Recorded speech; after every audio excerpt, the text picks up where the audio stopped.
If you're still struggling with consent, just imagine instead of initiating sex, you're making them a cup of tea. You say, "Hey, would you like a cup of tea?" And they go, "Oh my God, I would love a cup of tea. Thank you." Then you know they want a cup of tea. If you say, "Hey, would you like a cup of tea?" And they're like, I'm not really sure. Then you could make them a cup of tea or not, but be aware they might not drink it. And if they don't drink it, then, and this is the important part, don't make them drink it. Just because you made it doesn't mean you are entitled to watch them drink it. And if they say no thank you, then don't make them tea. At all. Just don't make them tea. Don't make them drink tea. Don't get annoyed at them for not wanting tea. They just don't want tea, okay?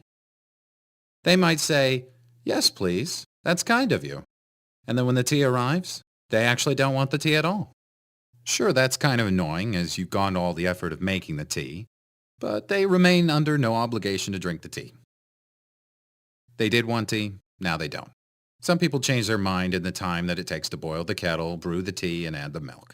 And it's okay for people to change their mind. And you are still not entitled to watch them drink it. And if they're unconscious, don't make them tea. Unconscious people don't want tea. And they can't answer the question, "Do you want tea?" because they're unconscious. Okay, maybe they were conscious when you asked them if they wanted tea. And they said yes. But in the time it took you to boil the kettle, brew the tea, and add the milk, they are now unconscious. You should just put the tea down. Make sure the unconscious person is safe. And this is the important part again. Don't make them drink the tea. They said yes then, sure, but unconscious people don't want tea. If someone said yes to tea, started drinking it, and then passed out before they'd finished it, don't keep on pouring it down their throat. Take the tea away. Make sure they're safe, because unconscious people don't want tea. Trust me on this.